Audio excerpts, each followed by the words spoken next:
건강한 내일을 여는 글로벌 헬스케어 기업 휴원스.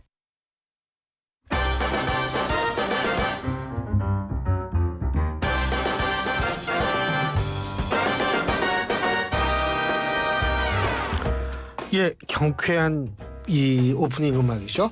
근데 때로는 이거 무슨 일 났나? 이렇게 긴장도 시키게 만드는 그런 오프닝 음악과 함께 신율의 뉴스 정면 승부 4부 시작하겠습니다. 수요일 4부 여의도 청년 정치 시간인데요. 오늘도 정말 찐 청년 정치인 두 분과 함께 여러 가지 현안에 대한 입장 들어보겠습니다. 한 분씩 소개해드리죠. 먼저 이승환 전 대통령실 행정관 나와 계십니다. 어서 오십시오. 네, 안녕하세요. 이승환입니다. 예, 그리고 더불어민주당 박성민 전 최고위원이십니다. 안녕하십니까? 네, 안녕하세요. 박성민입니다. 예. 아유, 이제 여름이에요. 여름. 진짜 여름이에요. 네. 여름인데 막 정치 보면 더 더워요. 더 빨리 더워. 정치권에 여름이 더 빨리 오는 것 같아요. 예? 막 습하기까지 해요. 그 정치권 얘기하려면은 막 땀도 나고 그래가지고. 화가 나셔서. 그렇죠. 막 신경질 나잖아요. 근데 아마 국민의힘 분들은 마음이 겨울일 거예요. 너무 시리고 너무 춥고. 그렇죠. 추워요 지금. 많이 춥습니다. 근데 첫째, 이 대통령이 거부권 행사라는 거 할 것이 예상을 했는데 어쨌든 했어요. 근데 이게 지금 상당히 중요한 이 문제가 될 수도 있지 않을까라는 생각이 불현듯 들기도 하는데 어떻게 보십니까? 오늘 아침 저도 그 언론 사설들 보면서 이게 이 정도 갈라지나라고 하는 느낌이 있었습니다. 조선동아 같은 경우는 비판적 견해를 했고 중앙일보나 또 이제 한국경제나 이런 부분에서는 공수처 수사 지켜봐야 된다. 그리고 거부권 행사가 법치다 이런 내용들이 있었거든요. 그만큼이나 국민들 보시기에도 정치권에서도 크게 갈리는 평가가 있는 것 같습니다. 그런데 이 부분은 대통령도 예고를 했었고 그리고 그동안 우리 여권에서도 대통령실에서도 나왔던 두 가지 요건이 충족돼야 된다라고 했던 부분, 공수처 수사를 지켜봐야 된다. 그리고 여야 합의단안이 필요하다라고 한 부분들에 대해서 좀 갖춰지지 않아서 좀 불가피하다라고 보여지는데, 근데 그 중간 과정에서 우리 당에서라도 수정제의를 할 수 있는 그러한 여건들을 좀 만들었다면 어땠을까 하는 생각은, 아쉬운 생각은 있습니다. 어떻게 보십니까? 그러니까 대통령실이 저는 적금 붓듯이 좀 실점을 쌓아가고 있다라는 생각이 있어요. 이거 만기 다 되면 어쩌려고 이러십니까? 지금 민주당에서도 굉장히 뼈아프게 지적하는 부분들이 뭐냐면 대통령 스스로 지금 탄핵 마일리지 쌓아가고 있다 이렇게 비판하고 있지 않습니까?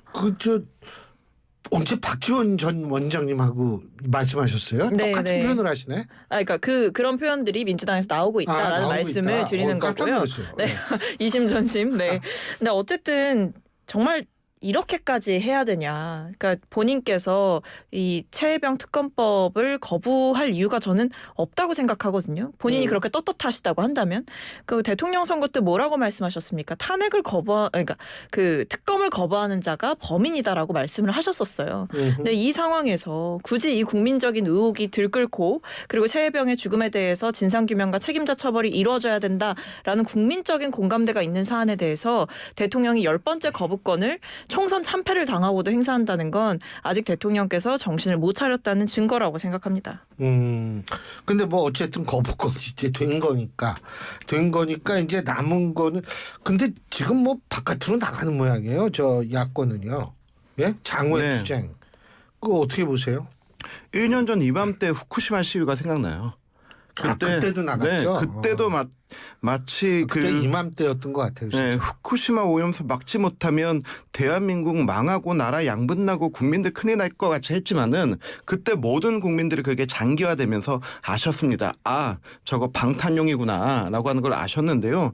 지금도 그거와 똑같은 상황이라고 생각합니다. 그리고 이 부분에 대해서 행정 독재라고 얘기하는데, 독재란 것은 절대적 권력자가 초법적 행위를 하면서 하는 건데, 이것은 어쨌든 법에 들어있는 거부권의 내용이고, 이것을 행정 독재라고 하기 전에 입법부의 입법 독재를 먼저 되돌아봐야 된다고 생각합니다. 저는 그래서 이번 거부권에 대해서 여러 아쉬운 점이 많지만은 어쨌든 두 가지 요소 공수처의 수사 지켜보고 그리고 여야가 합의된 안을 만들 수 있다면 저는 대통령실도 우리 여권도 바로 이 국민적 의혹 앞에 함께 특검하자고 얘기할 거라고 생각합니다.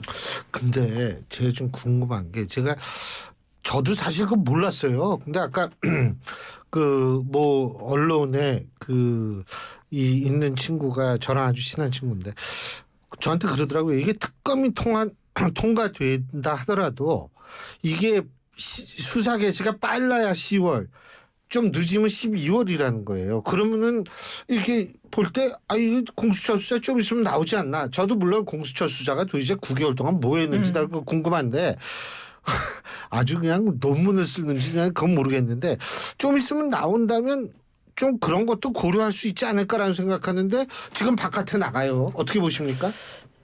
뭐 그건 그거대로 하는 거고 이 특검을 추진하는 거는 추진대로 하는 거고 뭐 둘 다 할 수 있는 거죠. 야당 입장에서 이제 뭐 방금 앵커께서도 말씀해 주셨지만 어쨌든 거부권이 행사됐다라고 하지 않으셨습니까? 아주 제한적으로 행사되어야 하는 거부권이지만 대통령께서 이렇게 남용하고 계시니 그렇다고 한다면 야당들이 할 수 있는 일은 국민과 계속해서 호흡하고 이런 것들을 정치적으로 대통령에게 압박하고 이런 일들을 할 수가 있는 거죠. 그러니까 이제 뭐 특검법 추진도 이번 21대 국회에서 재표결을 해서 만약에 안 되더라도 20대 국회에서 재추진한다. 이런 방침도 국민들께 설명을 드리고 또 한편으로는 대통령께서 이런 말도 안 되는 일을 하셨다라는 것을 문제 제기를 하는 것, 장외투쟁을 하는 것 이런 거는 야당이 할 수 있는 여러 가지 정치적인 수단 중에 하나인 거죠. 이승만 위원장은 아무래도 당내 분위기도 좀 아실 것 같은데 이탈표 지금 단속도 많이 하고 그러는데 어떻게 보세요? 그 가능성을. 우리 당도 그렇고 야권도 그렇고 이탈표가 그렇게 크게 나와서 의결에 영향을 미칠 거라고 생각하지 않습니다. 근데 이 부분은 민주당도 잘 알고 있는 부분인데 그럼에도 불구하고 특검법을 낸 거고 그럼에도 불구하고 야외 집회를 하면서 국민적 압박을 하고 있는 겁니다. 이거는 누가 봐도 정쟁적 요소라고 보이는 거죠. 왜 이탈표가 뭐 그렇게 많이 안 넣을 거라고? 일단 의원들이 총선 그 중간 과정만 하더라도 이거라도 해야 된다. 뭐 급한 마음에. 그런데 지금 그 한 달여의 시간이 지나면서 이 부분에 대해서 뭐가 잘못된 거고 그리고 이게 탄핵을 이끌고 가기 위한 빌드업이다라고 하는 그 정체가 서서히 드러나기 시작하면서 이거는 단순한 이 사건 하나를 넘어서 정말로 국기문란 자체가 될 수 있다라고 생각하는 거죠. 그렇기 때문에 그 의원들이 본인의 그 개개인이 헌법기관으로서 그 양심이 저는 이렇게 분위기에 따라서 작용하지 않을 거라고 봅니다. 근데 솔직히 말씀드리면 일단 재표결할 때 무기명 투표로 이루어지기 때문에 구조적으로 이탈하기가 아주 쉬운 구조다라는 말씀을 드리고 그리고 솔직히 선거 참패 이후에 이 표결하는 거 아니겠습니까? 근데 그 과정에서 이 여당의 패배에 아주 지대한 공을 세우신 게 사실상 윤석열 대통령이시죠. 어쨌든 정부의 중간평가 성격의 그 선거였으니까. 그럼 이 낙선자들 입장에서는 뭐가 이쁘다고 대통령 편을 들어주나 이런 생각도 할 수가 있고요. 또 한편으로는 아주 정치적으로 보면 뭐 정말 이 최혜병의 죽음에 아파하고 이런 것들과 별개로 아주 정치적으로 보면 이 최혜병 특검 정국을 길게 이끌어가는 게 솔직히 말씀드리면 여당 입장에서는 아마 더 부담일 거예요. 왜냐하면 보세요. 21대 국회에서 거부권 행사하셨죠. 이걸로도 지금 이미 국민들이 분노하고 있는 상황인데 여기서 이탈표도 안 나와서 또 이게 무마가 되고 마무리가 돼서 또 22대 국회에서 저희가 다시 민주당이 발의를 해서 또 특검법을 했는데 또 거부권을 만약에 행사한다. 그래서 또 재표결이 이루어진다. 이런 전국이 길어졌을 때 여당은 아마 국민 눈치 보기, 대통령 눈치 보기 이 두 개 사이에서 엄청 딜레마인 거예요. 결국에는 그래서 제가 봤을 때 민주당이 지금 국민들의 이 정서를 굉장히 강하게 전달하고 있는 만큼 국민의힘도 좀 정신을 차릴 필요가 있다. 언제까지 대통령 눈치 보기 하면서 민심을 거슬러 갈 겁니까? 전 여기에 대해서 양심적인 선택해 주시길 바란다는 말씀 드립니다. 지난 총선을 통해서 국민이 우리 당의 회초리를 드신 건 맞지만 민주당 맘대로 하라는 건 아닙니다. 그리고 국민의 입장에 대변해서 민주당이 회초리를 들 수는 있지만 회초리 들어야 될 때 칼 들고 총 들면 안 되는 겁니다. 근데 대통령 탄핵의 기저에 깔고 이 증명할 수도 없는 대통령 경로서를 따져 들어간다라고 하는 것은 이것은 정말 총 들고 칼 드는 겁니다.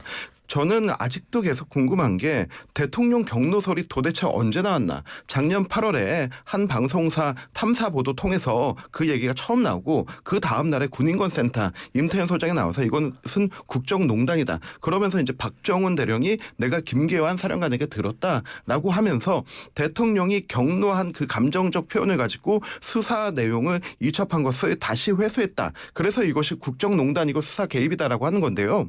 그렇다면 대통령이 경로했다 안 했다를 어떻게 증명할 것입니까? 대통령에게 체면 치료해가지고 왜 화냈는지 물을 것도 아니고 이렇게 민주당이 그려놓은 스토리에 짜맞추는 특검 자체는 거부될 수밖에 없는 거죠. 근데 사실 저는 거부권을 이렇게 이 사안에 대해서 그 행사하신 게 결국 대통령의 자충수라고 봐요. 말씀해주신 대로 정말 특검을 했는데 아무것도 안 나왔어요. 그럼 그 책임, 정치적인 책임은 솔직히 야당들이 지는 겁니다. 근데 국민들도 그렇고 지금 야당들도 그렇고 아니 본인이 그렇게 떳떳하면 이 사안을 굳이 거부할 이유가 무엇이냐라는 한 가지 의문이 있는 것이고 분명히 그 대통령 경로설이 어느 정도 신빙성이 있다라고 평가되는 부분은 수사 자료가 그냥 자연스럽게 넘어가는 과정이었는데 그걸 굳이 중단시키고 원래 언론에다가도 다 그 브리핑 일정까지 공지를 했고 유가족들에게도 다 설명과 양해를 구했다는 거 아닙니까? 이런 식으로 처벌이 될 거다. 근데 그게 갑자기 하루아침에 뒤집혔고 그때 박정훈 수사단장이 그래서 도대체 왜 그러는 거냐라고 했을 때 그 사령관이 대통령을 얘기를 했다는 거 아니에요. 그러니까 이런 정황들이 있기 때문에 이게 아예 터무니없는 소리가 아니다 보니까 진상규명 필요하다는 거죠. 근데 이게 저는 개인적으로 뭐 어떻게 얘기가 전개될지는 저는 모르겠지만 개인적으로 이거 가지고 탄핵 얘기한다는 건 저는 너무 나가는 거라고 저는 보거든요. 그러니까 근데 지금 그 경기신문의 헤드라인 중에 좀 아까 인터넷에 본 건 뭐냐면 야당 지도부에서 탄핵이다 얘기가 거론되기 시작했다 이거였거든요. 이건 좀 너무 쉽게 얘기하는 것 아닌가 저는 사실 그런 느낌은 갖긴 가져요. 예. 그 탄핵이란 단어가 너무 지금 그냥 우스운 단어가 되어버린 것 같은데 이게 대한민국 건국된 지 지금 70년 80년 되고 있는 이 와중에 정말 여태까지 한 번 나왔던 그 충격이 얼마나 큰지 알고 있지 않습니까? 그런데 이런 부분에 대해서 정말로 맨 처음 저는 민주당이 이 윤석열 정부 5년 동안 할 일은 2년 동안은 방탄했고 앞으로 2년 동안은 탄핵 가지고 밀어붙이고 남은 1년은 대선 준비할 거라고 봅니다. 이거는 정상국가로 갈 수 없는 겁니다. 그리고 우리가 이 지금 최상병 특검 같은 경우는 그 앞서 바로 직전에 이태원 특검 여야 합의로 처리하지 않았습니까? 그리고 그 전에 대통령이 달라진 모습 보이시겠다고 하고 이재명 대표 만나서 영수회담 하지 않았습니까? 그리고 나서 이게 좀 협치의 모양새로 가다가 이태원 특검 처리하고 그리고 이양수 수석이 이 부분 우리가 같이 논의하자라고 한 그 상태에서 1시간도 안 돼서 이 법안 내버리고 단독 처리해버린 것. 이것 자체가 정쟁의 시작으로 쓰고 있는 거죠. 뭐 하실 말씀 있으면 근데 하세요. 저는 대통령이 변했다라는 말씀에 동의하기가 어려워요. 영수회담 한 번 했죠. 근데 그때도 사실상 그 발언권을 굉장히 많이 가져가시면서 이제 야당 대표의 여러 가지 이야기에 대해서 화답하기보다는 대통령실 브리핑만 보더라도 하나하나 이건 이래서 안 되고 저건 저래서 안 되고 이건 이래서 통과할 수 없다. 이런 이야기들을 하셨기 때문에 그리고 지금 김건희 여사의 행보가 재개되지 않았습니까? 근데 그 재개되는 과정에서 도대체 뭐가 바뀌었고 뭐를 반성했다는 건지 저는 알 수가 없어요. 특별감찰관 임명 안 했고요. 제2부속실 안 만들었습니다. 근데 무슨 갑자기 휴식기 마냥 그렇게 자맹을 하시다가 갑자기 등장하셔서 온갖 일정들을 이제 다시 소화하기 시작했는데 이런 과정들만 보더라도 그리고 이 최혜병 특검법에 대해서도 전향적인 입장 표명 없이 뭐 독소 조항이다 뭐다 운운하시면서 거부권을 10번째로 행사하신 게 도대체 이 어떤 장면에서 대통령께서 변하셨다는 건지 저는 이해할 수가 없습니다. 자, 근데 할 얘기가 많은데 시간이 벌써 다 됐네. 한동훈 위원장 어떻게 된다고 보세요? 당권? 한동훈 위원장이요? 네. 뭐 이제 본인은 이제 나오려고 하는 수순을 다 밟고 있는 것 같아요. 제가 나오면 될까요? 네, 제가 처음부터 얘기했던 게 한동훈 위원장이 할 수 있는 거는 목격담 정치밖에 없었어요. 그걸 통해서 본인의 인지도와 호응도를 확인한 거고 그 다음은 이제 SNS 정치가 될 거다라고 얘기했는데 이게 이제 직구 문제로 이제 시작을 했고 그 다음 나올 거는 저는 회동 정치라고 생각합니다. 누구를 만났다 그래서 어떤 메시지가 그 사람을 통해서 나오고 하는 건데 한동훈 위원장에겐 지금 시간이 많지 않습니다. 지금의 당의 스케줄대로 가면 7월 중순 중에는 전당대회를 할 것 같은데 그렇다면은 전당대회가 등록부터 발표까지 한 한 40일 걸리거든요. 그럼 6월 첫째 주에는 후보 등록이 시작됩니다. 그럼 한동훈 위원장이 그 빌드업을 할 수 있는 시간은 지금부터 채 10일이 되지 않아요. 그 10일이 되지 않는 시간 동안 누구를 만나야 돼요? 그러니까요. 저는 이승환 위원장을 누구를 만나야 청년 정치인을 만나야죠. 누구를 만나야 가장 이슈가 될까 생각해봤는데 지금은 홍준표 시장을 만나는 게 가장 재밌지 않을까 생각합니다. 재미는 있겠죠. 예, 저도 아주 흥미진진할 것 같습니다. 그 야당의 입장에서 볼 때 한동훈 위원장이 나오는 거 어떻게 평가하세요? 뭐 나올 걸로 보여요. 일단은 뭐 나오는 거에 대해서 뭐 상대당으로서 뭐라 얘기하기는 좀 애매한데 근데 어쨌든 저는 한동훈 전 비대위원장이 글쎄요, 뭐 좋은 길을 가시는지는 좀 의문입니다. 왜냐하면 일단 지금 한동훈의 딜레마가 전 있을 걸로 보거든요. 왜냐하면 한동훈 전 비대위원장이 지금 되게 애매하게 정부와 대립각을 세우고 있어요. 그러니까 정책을 얘기하면서 그리고 뭐 좀 대립각을 세우는 거잖아요. 근데 핵심은 결국 정책적 대립각을 넘어서 정치적 대립각을 세워야만 한동훈에게는 미래가 있는 거예요. 언제까지 뭐 대통령의 황태자 이렇게 살 수는 없는 거 아니겠습니까? 근데 문제는 한동훈 전 비대위원장의 지지층이 상당 부분 윤석열 대통령과 공유가 된다는 거죠.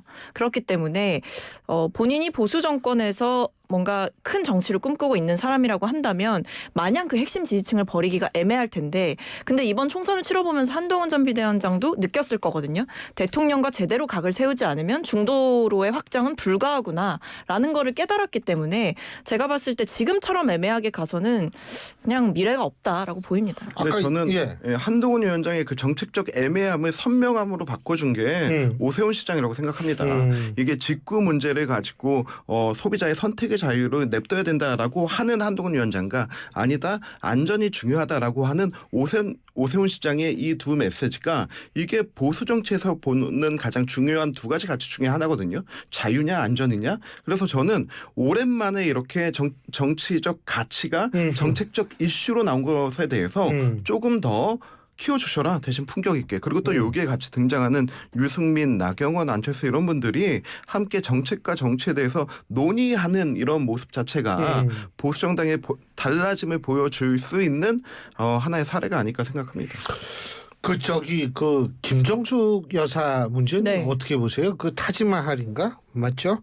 거기 뭐 간 거. 거기 핵심은 초청장이 있느냐 없느냐는 아닌 것 같아요. 뭐냐면 초청장은 전 왔다고 보는데 그쵸. 어떤 경로를 통해서 초청장이 왔냐. 우리가 먼저 얘기해서 초청장을 보는 이 부분 아니겠어요? 어떻게 보세요? 일단 그만 좀 하셔라. 그러니까 이 김정숙 여사 건을 부풀리고 왜곡해서 김건희 여사와 관련된 논란을 덮기 위한 물타기는 멈추셔라라는 말씀을 먼저 국민의힘 쪽에 드리고 싶고요. 그리고 말씀해 주신 대로 일단 세 가지 단계가 있는 것 같아요. 그 초청장은 2번 정도 왔다라고 하고요. 그러니까 영부인을 보내달라, 뭐 대통령을 보내달라 이런 식으로 이 외교계에서는 초청장이 오진 않는데요. 애초에 고위급 인사를 보내달라라는 표현으로 오는 것이고 그런 초청장은 2번 정도 전달이 됐다라고 알고 있고요. 뭐가 있었느냐. 문재인 대통령과 김정숙 여사께서 인도 모디 총리를 직접 만났을 때 모디 총리께서 문재인 대통령께 와달라 이러이러한 행사가 있다. 그러니까 그 허황우 기념공원 행사가 있고 그 힌두교 축제가 있다. 그때 와달라라고 말씀을 하신 거기 때문에 그것을 기저에 깔고 보셔야 이 상황이 좀 더 이해가 될 거다라는 것이고 타지마할 같은 경우에는 저는 그럼 이렇게 반문하고 싶은 거죠. 그럼 만약에 우리나라에 이제 외국에서 손님이 오고 국빈이 오셨어요. 그랬을 때 그럼 우리나라의 굉장히 중요한 역사적인 장소나 유적지 이런 데 데려갔을 때 그럼 그것도 외유성 해외 출장으로 문제를 삼아야 되는 것이냐. 당연한 대접이고 하나의 외교인 것이죠. 김정숙 여사만 타지마할을 그동안 국빈 중에서 유일하게 방문을 했다면 문제가 되겠지만 그게 아닐 거라는 점 말씀드릴게요. 예, 뭐 어쨌든 외교적 행위는 모든 것이 문서화로 남습니다. 그러니까 그 문서를 우리가 좀 찾으면은 어떤 것이 진실인지 알게 되겠죠. 오늘 두 분 말씀 여기까지 듣겠습니다. 고맙습니다. 감사합니다. 네, 감사합니다. 예, 지금까지 이승환 전 대통령실 행정관, 박성민 전 더불어민주당 최고위원 두 분과 함께했습니다. 대한민국 대표 트렌치 코리아 트렌치.